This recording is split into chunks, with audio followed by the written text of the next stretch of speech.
Oh, that fucking movie is insane. I want to hear Mandy Patinkin sing that. Oh my God, I can hear it. I can Bloop, hear bloop, bloop. it. Pick up the red, a large and a sock. Finishing a hat. Oh my God. A large. Dog. Ruff. Hate you.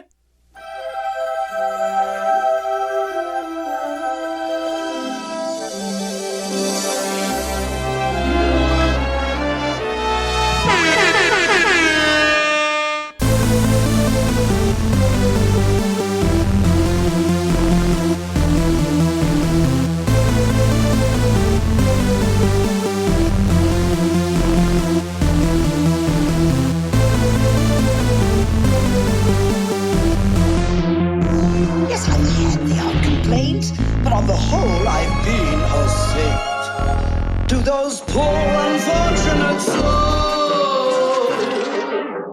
Hello, and welcome to a brand new episode of Poor Unfortunate Podcast. I'm Caroline Ameti. And I'm Connor Perkins. Thank you to everyone who is a returning listener. It's so great having you back here with us. And for anybody who's new, welcome. We love having you. And go ahead and hit that follow or subscribe button wherever you're listening to the podcast to make sure all of our new episodes download right to your device. You don't miss anything. And if you like this episode, please remember to leave a rating and a review afterwards so that other people can find the podcast. Your review could be the difference between someone hitting play and someone moving on. So, Caroline, what's new? Well, you asked on the right day because we got some cool parks news today. So Yeah, we this did. is as far as Disneyland Resort. So we found out that on April 22nd, the Main Street Electrical Parade, Disneyland Forever Fireworks, and World of Color are all returning at last. Thank God. Oh my God, thank God. And there's going to be some adjustments to the Main Street Electrical Parade. So now the grand finale of the parade is going to have new floats to celebrate the parade's 50th anniversary. And they are going to be in the style of It's a Small World, Mary Blair, and include characters from The Jungle Book, Raya and the Last Dragon, Aladdin, Coco, Mulan, Brave, The Princess and the Frog, Encanto, and more. So exciting. It looks... The concept art looks really cute. Oh my gosh, yes. And it fits so well with what's already there, the wavy flag with the fireworks, which, I mean, I get, but at the same time, I always felt like it was just such a letdown to the amazing floats that were prior to that in the parade to be like, oh, this is what we're ending on. And this feels like a really, really nice ending. Also, it'll be really, really cool to see like Mirabelle with fireworks above her, like in Encanto. So, oh my gosh, yeah. I know. I'm hoping that also we haven't had any word about Fantasmic returning to Disney World, have we? Oh, not to Disney World. I haven't heard anything from Disney World. I hope that comes soon. It's very exciting to hear the return of a lot of this live entertainment stuff. But yeah, I'll try not to be too much of a downer. I'll touch on it briefly, but it was a little bit of a downer for me to have this hopeful news come right after the mask mandate was lifted in the parks last week. And we have a lot to say about this. We will talk more because there's just a lot of parks things I think we need to talk about with y'all and hear what y'all have to say. But for me, I mean, we could go on and on, but one of the things that I have to say that really stood out about this mandate being removed is that there was next to no notice about it happening. And therefore, families who had vacations booked who were not comfortable going without the mandate were just out of luck. Yeah. Like they had like a week's notice before they knew that they would be going on a trip where people weren't wearing masks. And I just think that's so unfair and so like irresponsible. Yeah, and it wasn't like a stepping stone of like vaccinated people will do kind of like what they're trying to do in Disneyland where they're lifting the mask mandate. But even in Disneyland, they're like, we're going to start lifting the mask mandate for people who are vaccinated. But are you checking proof of vaccination when you enter the park? Close. No. And I'm like, then really you're not. You're giving yourself like a bullshit excuse to lift the mask mandate. And I'm like, and this is what I'll say about this for now. I'm like, my Mhm. frustration is, haven't we learned yet of like when the numbers go down and we start lifting all of the restrictions, then the numbers start going back up? I'm like, let's wait for things to get maybe a little bit closer to the 0 mark before we Mhm. start pulling things back. Yeah. Otherwise, we're just going to see the new Delta or we're going to see the new Omicron. Like, Mhm, if mhm. Broadway is still asking for proof of vaccination and having everyone masked to be in there, And the houses are packed. the houses are packed and it's really successful. I'm like, and people are being safe and they're able, like, I feel like this practice can That's my problem with continue. Disney too, is that requiring masks was not hurting the bottom line at all. No, That's what really bothers me about it. they At were some still point- hitting capacity. Yeah, yeah. At some point, I understand corporations are going to do what makes them the most money, and they were just not losing money having mask mandates. That's what really, really bothers me. So it's just like, yeah, we'll get into it more. We've discussed this at length. We have a lot more to say about this, but stay tuned for that. Stay tuned. Yeah, and especially, I'll just say this last thing, and especially lifting the mask mandate when you also have not hired back all of your cast members that you had previously let go Mhm. during the pandemic. I'm like, Mhm. now you just don't have the people who can just freaking control the situation. Like, you just don't Mhm, have the manpower mhm. anymore. Mhm, mhm. Okay, that's what we're gonna say. Yeah, yeah. Other Disney parks news. This is a a funny one that happened. Oh, yes, literally yes. right before we were getting ready to record. So the chief corporate affairs guy, official title for Disney, who was the previous like public something or other for BP during their oil spill and stuff like that. Wow.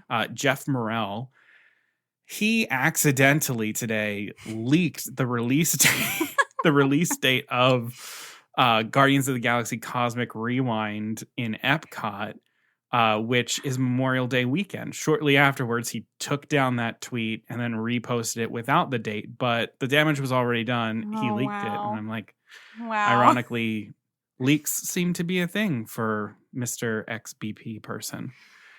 Wow. So, is it going to be ready by Memorial Day weekend? I find that hard to believe, but okay. I mean, will anything ever be ready at No. Disney? That's what I feel like.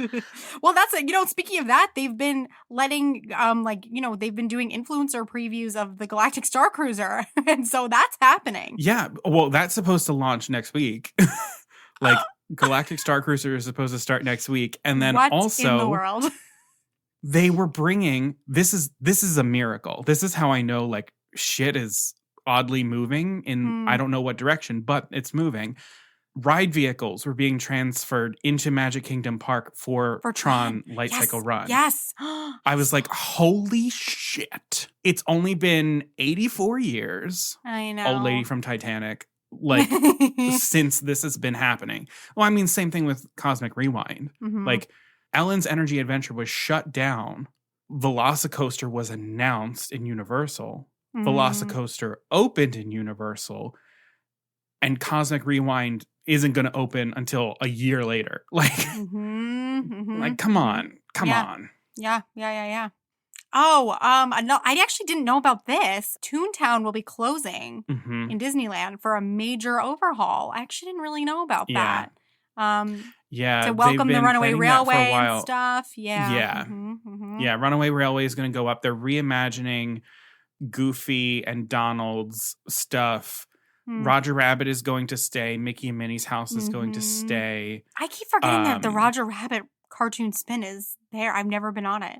Yeah. Next time I go, I got to get on that ride. Yeah. But I'm excited for the changes that are happening to Toontown because it feels like it's going to make it a little bit more, like even more cohesive. And I mean, Toontown and Disneyland is already, see the first episode of the season, is already wildly better than what the joke that we kind of had in Walt Disney World. I feel like there's a place for Toontown in the parks. It's just got to be, like you said, it's got to be freshened up. Yeah, for sure. I do too. And it has to have like some significant rides, not like the Barnstormer and a splash area. Multiverse of Madness got a second trailer during the big game. The big game. And it just looks so freaking good. Really good. It looks really so good. Yeah. Moon Knight is coming out soon.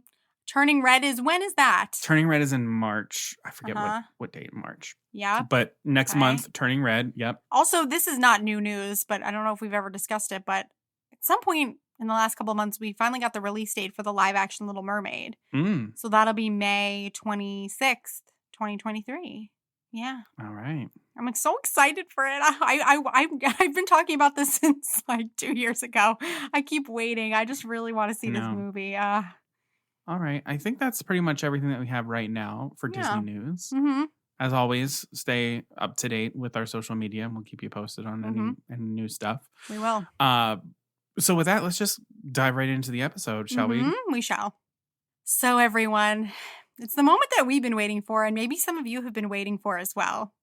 Today, in our wild card episode, we will be hosting the second annual PUAs, the Poor Unfortunate Awards, the Golden Puas.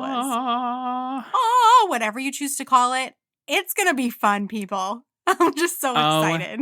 My God, it's going to be such a good time. All of the stars are here this evening. They are dressed to the nines. We have each prepared 10 truly miscellaneous categories. Yeah. And we are going to allow the other to ultimately determine the winner. But last year when we hosted the PUAs, we kind of just released the episode and heard about your opinions afterwards. But this year, at this point, now that this episode is released, we have already put out a list of the nominees for you. So you can, make your decisions beforehand, whether it's who you think should win, who you think we will decide will win, and kind of play along with us. So I hope you took a look at that. It'll be in a highlight on our Instagram. And then you can play along just like every other awards show. Because listen, it's the Golden Puas. See what happens. See what upsets there's going to be. We know Caroline is an agent of chaos. Yes, there's always an upset. Let's see what Moonlight La La Land trouble we're going to get into this year. All right. All right. So without further ado, we don't have any opening ceremony or opening number this year. We're just going to dive right in. We're the hosts, obviously. All right. I think I'm going to present you with the first category. How do you feel about that? I'm totally fine with that. Okay. Without further ado, the first category: Best Non-Speaking Performance by an Animal in an Animated Film. We have Dumbo from Dumbo, Kevin from Up, Miko from Pocahontas, Maximus from Tangled, and Cricky from Mulan. Just overall performance, not comedy performance. Just overall performance. Yes, indeed. Overall performance, performing what they have been assigned to perform, if you will. Okay. And the Golden Pua goes to Maximus from Tangled. Oh, congratulations, Maximus, for winning the second year in a row in his category. Wow. I know. Wow. A regular Meryl Streep. Oh my gosh, over Dumbo. What an upset. I know. Oh my gosh. Dumbo will be our Glenn Close. Wow. Okay, congrats, Maximus. The next category: Best Audio Animatronic Malfunction in a Disney Park. Mr. Potato Head not being able to put his ear in his head. Toy Story Midway Mania, Hollywood Studios. Olaf losing his head. Frozen Ever After, Epcot. Literally any president struggling to sit or stand like a normal person. The Hall of Presidents, Magic Kingdom. Spider-Man stunt animatronic swinging into the side of a building. I saw that. Avengers Campus, California Adventure. The Yeti, Expedition Everest, Animal Kingdom. Oh, wow. Wow. Yeah. This is really tough. And the Golden Pua goes to literally any president in the Hall of Presidents trying to sit or stand in any normal way, especially because I just watched the video of, I believe it was Abraham Lincoln, just absolutely. Oh, no, the one of Teddy Roosevelt who's just like twitching. He's just like. It was truly horrifying. It was truly hilarious. So it had a little bit of everything for me. So it was spooky, but also really funny. So There we go. Yeah, absolutely. Congratulations to all of our United States presidents in the Hall of Presidents. Who thought that this year all of the presidents would win PUAs? All the presidents would win. Okay. The next category is Best Scenic Design of a Villain's Lair. And the nominees are Ursula's Lair, the Evil Queen's Lab from Snow White, Yzma's Lab from The Emperor's New Groove, Gaston's Tavern from Beauty and the Beast, or Hades' Underworld from Hercules. Ooh. And the Golden Pua goes to Ursula's Lair from The Little Mermaid. That conch shell and the cauldron. Yeah, it's very and the evocative. Garden of Souls. Yeah. The Garden of Souls, I think, are creepier than the souls in the underworld. Oh, that's interesting. I find them to be the polyps. They're a little Actually, bit now that creepier. we've read the Twisted Tales, the polyps are more disturbing to me. Yeah, I agree. Congratulations to Ursula's Lair. To Ursula, I guess. I think she would probably come up and collect that. Yeah. All right, we have a heavy-hitting category already in the evening. Oh, boy. Best Forgotten Disney Princess. Whew. Princess Kida from Atlantis, The Lost Empire. Princess Tiger Lily from Peter Pan. Princess Vanellope von Schweetz from Wreck-It Ralph. Princess Elanwi from The Black Cauldron. Princess Melody from The Little Mermaid 2, Return to the Sea. Oh, wow. And the Golden Pua goes to Princess Kida. She really needs her moment. Yeah. She's powerful. She's interesting. Yes. Yeah. 100%. You all can't see this, but they currently are wheeling a glowing blue crystal version of Kida to the stage and hoisting her up onto the stage to accept the award. Oh, there she goes. Doesn't look like we're going to get much of a speech from her. The next category is Most Skippable Disney World Ride. And the nominees are the Grand Fiesta Tour in the World Showcase, Living with the Land in Epcot, the Mad Tea Party in Magic Kingdom, Journey into Imagination in Epcot, or the Barnstormer in Magic Kingdom. And the Golden Pua goes to the Barnstormer, Magic Kingdom. I knew you were going to say that.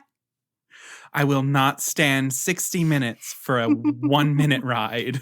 If So that. so that it's a 30-second means you would, ride. You would send people to Journey into Imagination over the Barnstormer. I love Journey into the Imagination. Okay. I love it. Okay. Creepy Eric Idle as the moon? Oh gosh. You mean gosh. you don't love that? Smelling You don't love absolute getting rot. shot in the face by a skunk ass? I literally, apart from maybe the teacups and apart from obviously the Barnstormer, the rest of those on that list are ones that I don't miss. Oh, I love them too, but I feel like they're generally people are like, who needs that crap? But I love both of those. I would not two. skip any of them. Yeah. Except for the None of them. Barnstormer. Congratulations, Goofy. Congratulations, Goofy. I think There that'll you be go. the only The only award the Barnstormer will get. Oh. All right. The next category. Best Fish in an Animated Feature. Ooh. And the nominees are Nemo from Finding Nemo, Flounder from The Little Mermaid, Cleo from Pinocchio, Mhm. Pudge from Lilo and Stitch, Fish Out of Water from Chicken Little. Wow. That's the little fish that wears the aqua helmet. Yeah. He's very cute. Wow, what fantastic fish.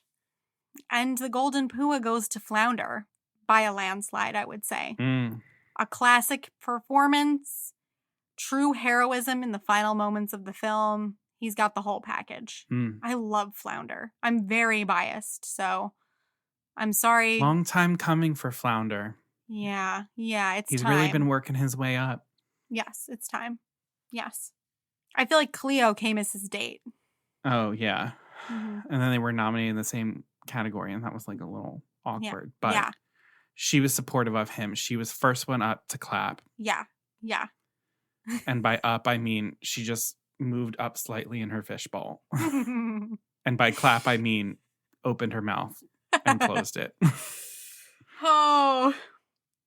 Okay. The category is most heartbreaking tears. And the nominees are Belle, crying over the beast's body. Ariel, crying as the wedding ship sails away. Simba, crying over Mufasa. Dumbo, crying during Baby Mine. Or King Frederick with the lantern in Tangled. Heartbreaking tears that are shed. Mm-hmm. Yeah. And the Golden Pua goes to Dumbo from Dumbo. Oh. This is Dumbo's second nomination for the evening and first win. No, I'm sorry. There's just like, out of all of those situations, there's nothing like being cradled by your mother one last time before she's carted away as a mad elephant. Oh, gosh. Singing Baby Mine to you. Like that, I don't really think that there's anything else that quite compares. I was wondering if Simba was going to come in with the upset there. No, because I think it's almost worse to know that your mom is still alive and taken from you than to have at least some sort of sense of closure of someone's death. Damn. Wow. Oof. Yeah. That's heavy. No. You know how what Baby Mine does to me. I know. That song. Cruelty. All right. A costuming award for the evening. Oh, goody. These are my favorite. Best disguise in an animated feature. Jafar as the old man from Aladdin. Mulan as Ping from Mulan. Robin Hood as the stork, fortune teller, and others from Robin Hood. Stitch as Dog from Lilo and Stitch. Mushu and Cricky as General on Panda from Mulan. Oh, that one's good too. Damn. 2 nominations for Mulan this evening. Yes. In the same category. Yes. The Golden Pua goes to Mushu and Cricky. Yes! They deserve it. Yeah, they deserve it. It's What's wrong? Yeah. You never seen a black and white before? Yeah, it's funny. The panda going up the tree is probably the funniest moment in that entire movie. Yeah. It was tough for me. I was about to choose Robin Hood because that moment is like seared into my memory. It's so enjoyable. And it's just so enjoyable. I don't know how else to say it. So that was tough for me. Yeah. Fortune's forecast, lucky charm. Yeah, yes, that line is burned into my memory. And I didn't even watch Robin Hood that many times. Sire. Look. Don't do it anymore. You're going to dissuade me. No. Mushu and Cricky is kind of what I hoped that you would say. Because but he does multiple different one. ones and they're all so funny. Oh, all right. It's okay. Okay. Robin Hood can take it. He'll get a Lifetime Achievement Award. Oh, yeah. Okay. The category is, this one has one extra nominee, but you'll understand why. All right. Best Disney Song written by Lin-Manuel Miranda. And the nominees are How Far I'll Go, Dos Oreguitas, We Know the Way, I Am Moana, We Don't Talk About Bruno, Surface Pressure. Ooh. I wanted to do 3 nominees from each movie to make it balanced. That makes sense. All right. I'm excited to see who you pick. And the Golden Pua goes to Lin-Manuel Miranda. Hate you. No. And the Golden Pua goes to I Am Moana, Song of the Ancestors. Whoa, my gosh. Oh my gosh. Yeah. Whoa. Oh. Wow. Okay. Yeah, this is where the like indie people came Yeah. in for the vote as opposed to what's popular. Uh-huh. I kind of threw it in there to throw you, but I didn't think that you would actually pick it. So interesting. Wow. No, he picked it. I think How Far I'll Go was probably my next one I was going to choose. But the only reason I'm not is because I don't think that the lyrics flow as well as they could. Because I feel like you're spitting all those words out.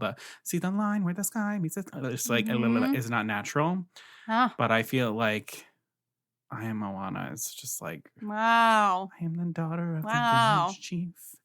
We are descended from one. Yeah, I mean, for dramatic value, it's incredible. Yeah. And the call isn't out there at all. It's inside me. Yeah, that is good. It's like the tide, always falling and rising. That's honestly the moment why I did it. It's the always falling and rising. And like the voice does exactly the same thing. That's why it took it. Yeah. And I just can't on principle now I can't on principle give it to We Don't Talk About Bruno. I'm sorry. I just can't. Yeah, no, that's understandable. That's understandable. Yeah. No, I didn't expect you to. All right. Next category. Best sword.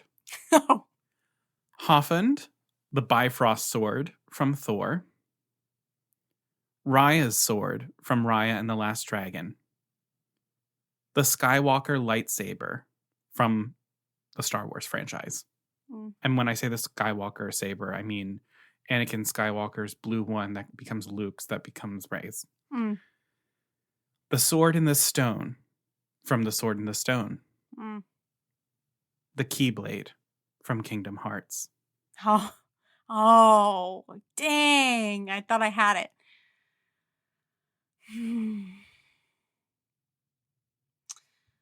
And the Golden Pua goes to the Keyblade from Kingdom Hearts. Yeah.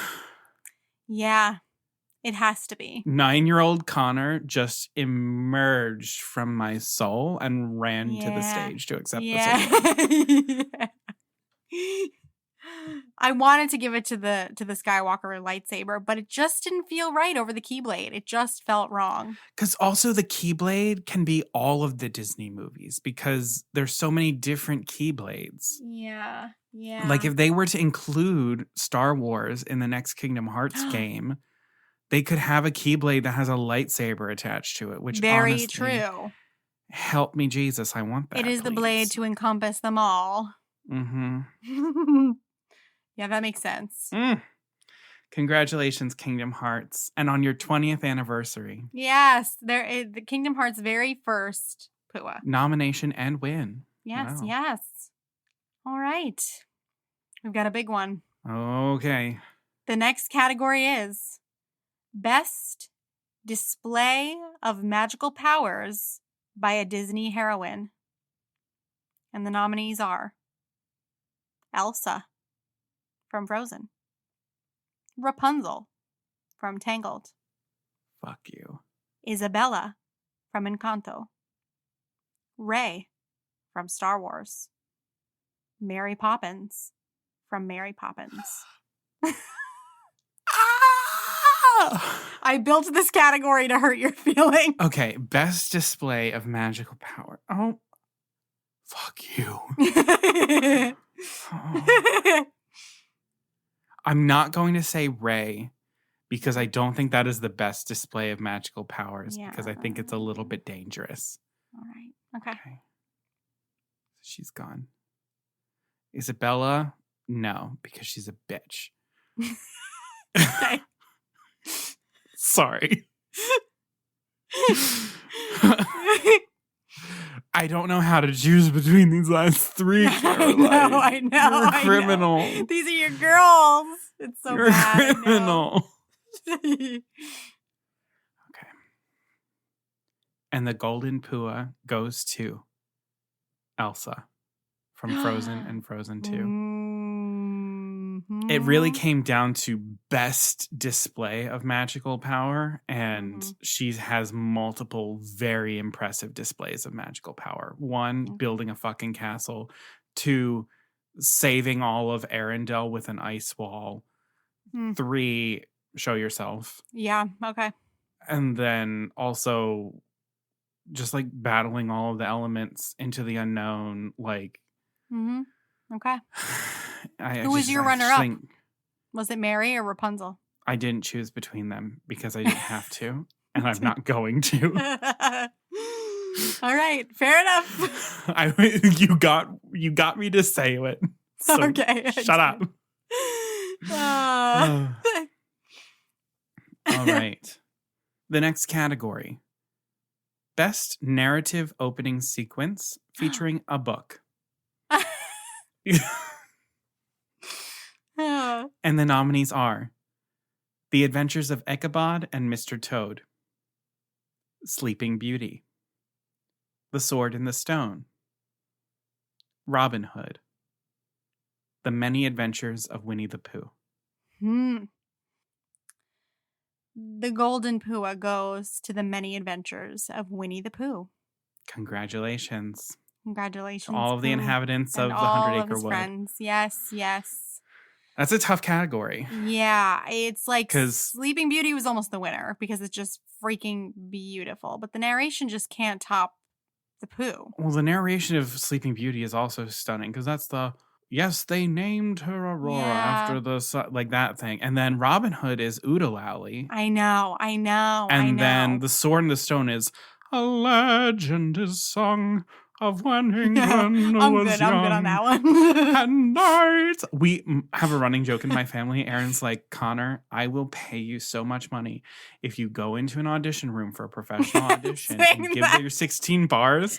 And it is the opening for Sword in the Stone. And I was like, honestly, That's if hilarious. I was going in for Once Upon a Mattress or if I was going in for like, something rotten, I would totally fucking do it. You would fucking book for one of those two. If you use that for one of those two shows, you would fucking book. You would book. Or Spamalot even. Like Yes. Oh my God. And a miracle appeared in London town. The sword in the... They'd be like, what the fuck is this? And then I go, the sword in the... And they'd be like, thank you. Leave. Be like, thank you. Be like, would you like a copy of my headshot? And they're like, no, we're good. We'll have our people call your people. Oh my God. Oh, it's the best thing I heard all day. Okay. The next category is Best Parks Appearance by a Disney character. Ooh. And the nominees are Mickey in Fantasmic, Belle in Enchanted Tales with Belle, the Beast at Be Our Guest, Kylo Ren and his stormtroopers in Galaxy's Edge, or Cinderella and the Fairy Godmother at Cinderella's Royal Table. And the Golden Pua goes to Mickey in Fantasmic. Mm-hmm. He literally goes all the way up to the highest point of the mountain and makes Sorcerer Mickey shit happen. And then, pop, he's down back on the stage. That is very true. That is very true. It's a what a way to make an appearance. And he's also the same dude that you met earlier in the day, just like casually hanging out in some clothes. I never thought about it that way. That's a great point. You're like, oh my God, this like dude that I like met earlier today, he's like now doing a fireworks show. So much range. We like the range. The range. He has the range. I don't have the range. Well, congrats, Mickey. I mean, it's kind of like you're going in for Best Supporting Actor and they nominated Anthony Hopkins and you're just like, oh, fuck. All right. Like, you're going to lose to Anthony Hopkins. Like, you will. The man read the script 100 times. All right. Oh, God. Next category. This is a little like production design. Mm-hmm. Best jewel or gemstone in an animated feature. Yes. The Devil's Eye, The Rescuers. The Dragon Gem, Raya and the Last Dragon. The Heart of Te Fiti, Moana. Abu's Ruby, Aladdin. The Heart of Atlantis, Atlantis the Lost Empire. Wow, this is a very stacked category. Yeah, it is. We've got some jams. We got some uncut jams. jams. We have some uncut jams. You know what I mean? I was Josh Safdie's muse when he wrote Uncut Jams. I mean, I was, stuff like that. That's Joel or Jams in an animated feature. Wow. Okay. This is tough for me. So many good jams. So many good jams. So many jams. What would Julia Fox do? Okay. WWJD, what would Julia do? I want to be a little chaotic here. Oh, shit. Purposefully or because? Because it was my first instinct, but it's the chaotic choice. If you choose a booze Ruby, I can't be friends with you. That's what it was. I can't.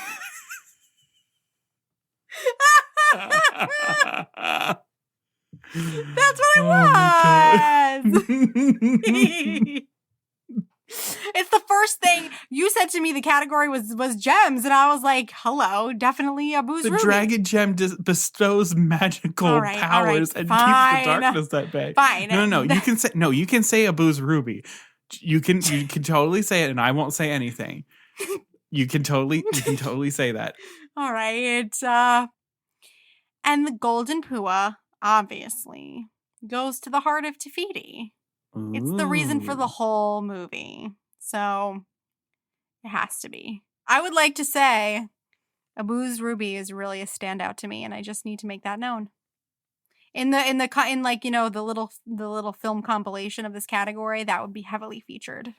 A booze Ruby. Yeah. / also, was that you just pulling like a Kanye West being like, congratulations to Moana and everything, but I'm gonna have to give this to Abu should have won. Yes. That's the experience of this category that I want everyone to feel. The next category is worst couple. And the nominees are Will Turner and Elizabeth Swann, Han and Leia, Padme and Anakin, Pocahontas and John Rolfe. You really hit that one. Were you trying to give me a hint?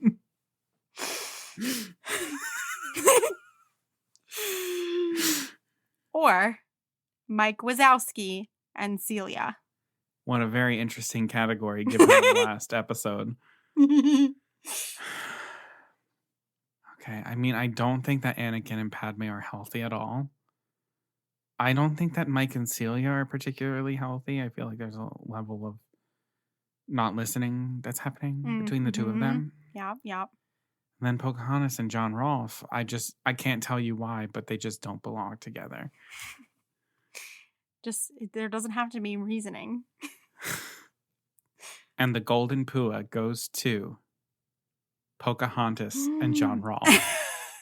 No explanation given. Yeah, it's just what's on the card. I'm just reading what's on the card. No. This is what's inside the envelope.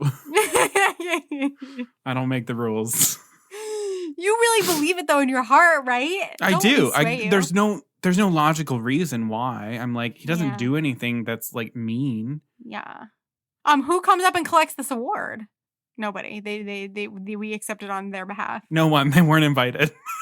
None of these couples were invited. Oh God. All right. The next category is Best Performance by a Droid in a Star Wars feature film. And the nominees are R2-D2 from Star Wars A New Hope, C-3PO from Star Wars Return of the Jedi, BB-8 from Star Wars The Force Awakens, K2SO from Rogue One, L337 from Solo. And the Golden Pua goes to C-3PO. Oh, godness. It's just a very non-traditional, unexpected droid performance. In the words of C-3PO, dear Lord! Exactly. What an upset. Yeah. So many fan favorites. I guess they split the vote. Yeah, that is exactly what would happen in this category. Yeah, the BB-8 lovers and the R2-D2 lovers, they just... Yes, exactly. It's not that he doesn't deserve it, but he did win by a hair. Yeah. All right. The old timers voted for him. Yeah, that's a classic Green Book moment. Yes. Exactly. Oh, God. Okay. The category is biggest recent Disney parks fail. And the nominees are removal of the Magical Express, Genie Plus and Lightning Lanes, the ending of traditional extra magic hours, expensive after-hours parties, or the recent ending of the mask policy. And the Golden Pua goes to all of them.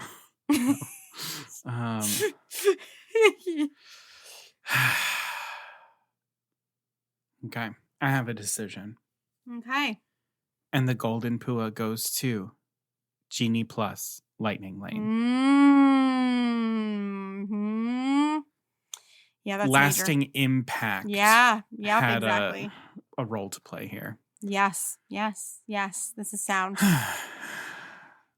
Though mask mandate was Yeah. right behind it because, human life.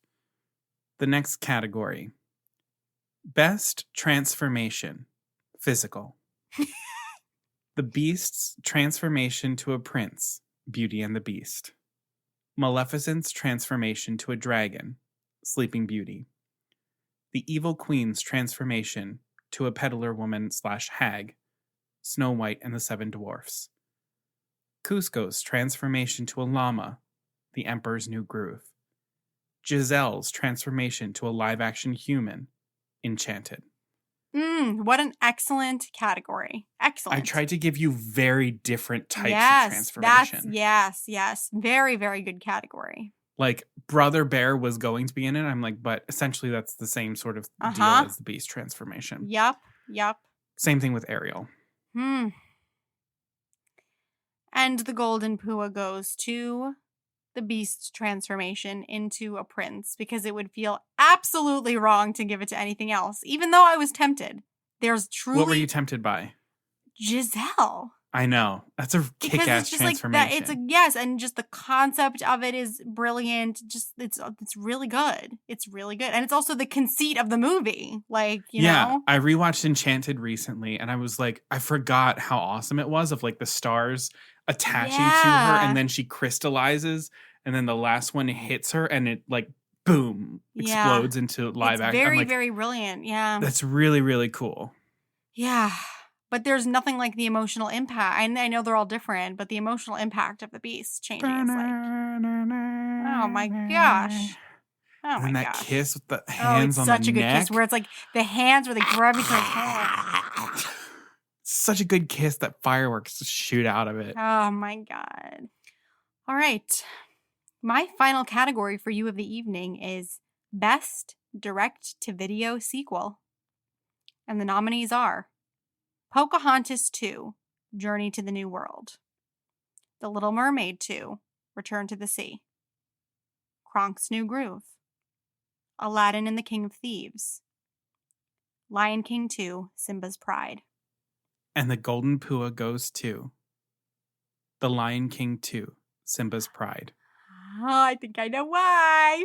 He Lives in You. He lives in you. And isn't Upendi in that too? Which one? That song? That song is baller. All I know is He Lives in You. That song is the best song that has ever been written for The Lion King.